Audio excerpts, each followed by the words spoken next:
Bonjour les soldats, bonjour, bienvenue dans cette vidéo. Bon, aujourd'hui nous allons continuer notre formation en Java. Aujourd'hui dans cette vidéo nous allons parler les méthodes de conversion des variables. Bon les gars, nous allons pas tarder beaucoup, c'est juste une petite notion mais puisque elle est importante, donc c'est pour cela que je donne. En tout cas, nous avons intitulé le titre de notre cours que cours de Java complet. Alors sur le coup, nous allons d'abord déclarer une variable de type entier. Voilà le type entier qui va prendre par exemple 2 comme valeur. Donc ici quand nous parlons la notion de conversion des variables en Java, ce qui veut dire la conversion d'une variable, c'est changer le type du contenu de cette variable.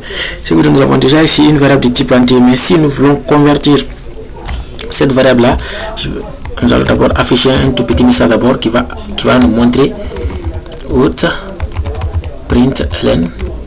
Nous allons dire, nous allons afficher à l'écran le type initial de la variable est un entier. Voilà, ici nous affichons ce petit message juste pour dire à l'utilisateur que le type initial de notre variable est un entier, comme nous le voyons logiquement sur notre écran, int a égale à 2. Donc si nous voulons convertir cette variable là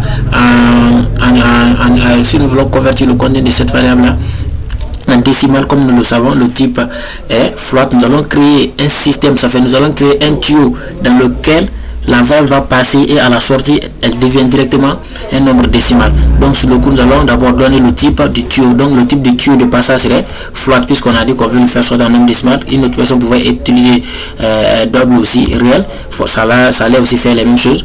Donc float et le nom du tuyau, je vais dire convert égale à quoi? Maintenant strictement ici nous allons ouvrir la parenthèse, écrire notre petite fonction ici float accompagné du nom de la variable à convertir. Après nous mettons point virgule. Donc ici ce que vous voyez là, ici la variable a va passer dans ce tuyau là, à la sortie directement elle devient un nombre décimal. Donc nous allons afficher à l'écran, je vais juste copier cette partie, copier et nous allons coller. Donc ici nous allons dire après, voilà, je dis après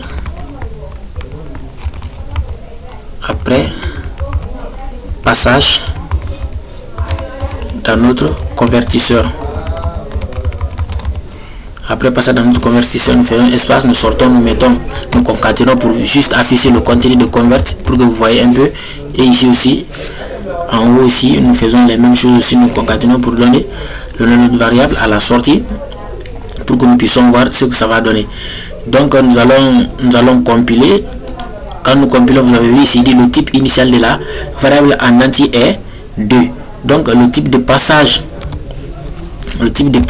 ici il le fait retourner en décimal, 2 est devenu 2,0. donc c'est un peu ça, nous avons converti notre entier en décimal. Donc une autre personne aussi pouvait aussi changer float par double, ça allait aussi faire exactement les mêmes jobs. Donc ici nous allons automatiquement mettre à l'intérieur de notre parenthèse double.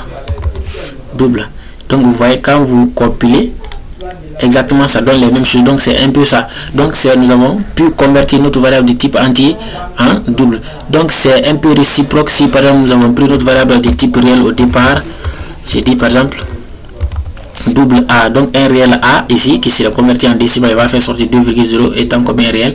Et ici nous allons convertir notre réel en entier. Donc dans ce cas nous allons dire int.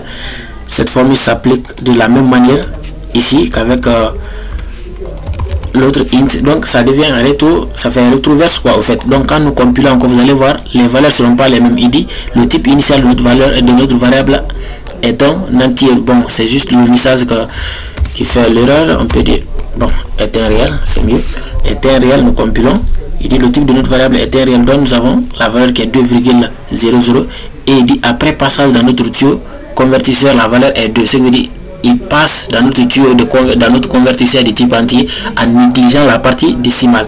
Donc c'était un peu ça la conversion sur des variables du type numérique. Donc ici nous allons aussi aborder une notion très importante. Ici nous allons apprendre aussi comment convertir une variable de type int. Ça veut comment convertir une variable de l'état numérique à l'état d'une chaîne. Donc nous allons d'abord déclarer une variable de type a pour dire 2.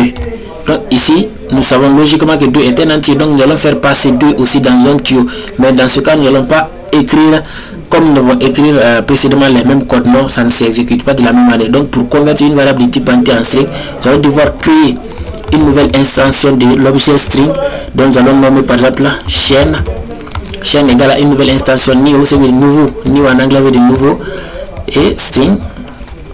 Donc ici string devient un objet, c'est une nouvelle extension d'objet string. Donc puisque nous avons créé notre variable chaîne de type string, dans ce cas il devient le tuyau de passage, non, pour notre entier. Donc en ce cas on va dire chaîne lui-même, la chaîne lui-même il est égal à lui-même point value of étant une méthode appliquée sur les chaînes qui retourne seulement deux valeurs, soit vrai ou faux. Maintenant à l'intérieur de ces paramètres nous pouvons donner maintenant la variable à convertir comme chaîne. Donc moi je vais dire a. Donc dans ce cas après nous mettons notre point virgule, et si nous essayons d'afficher le système, je vais dire système, j'ai pas écrit correctement le nom de chaîne, mais on va corriger ça après. Système print ln, après nous affichons le contenu des chaînes. Donc dans ce cas nous allons corriger d'abord ici le nom de notre variable déclarée de type string est avec eux. Donc ici quand nous compilons ce code là, ça va convertir a de type entier en une chaîne. Donc ici quand nous compilons, vous allez voir automatiquement 2, c'est affiché correctement 2, mais vous devez savoir que la nature de 2 est déjà changée. 2 n'est pas numérique ici. Donc si vous essayez d'effectuer des opérations avec cette variable de type chaîne, il y aura toujours des erreurs. Donc j'espère c'est les mêmes choses aussi. Si vous voulez convertir, si vous voulez convertir une variable de type entier aussi en string, une variable de type string plutôt de type chaîne en entier, ça s'applique aussi un peu de façon rétroverse. Là dans ce cas nous allons créer une chaîne. Donc je vais dire string chaîne qui est égal à quoi, nous allons mettre la chaîne dedans. Je vais dire par exemple, mais il faut savoir si vous voulez convertir le contenu d'une chaîne en entier ou bien en valeur numérique, il faut que la chaîne ait pour contenu un caractère numérique soit 2, mais ça ne doit pas avoir n, parce que nous savons n ne correspond à aucune valeur.